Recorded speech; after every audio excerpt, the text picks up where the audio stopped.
Құлақ не үшін шыңылдайды? Дәрігерлер былай деп түсіндіреді. Армысыздар, сіздермен бірге керек арнасы.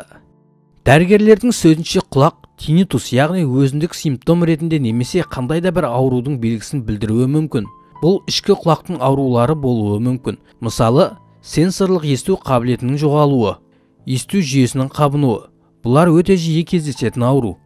Сонымен қатар құлақтың шыңдауы өткізгіш есту қабілетінің жоғалуын зардап шегетін адамдарда байқалуы мүмкін.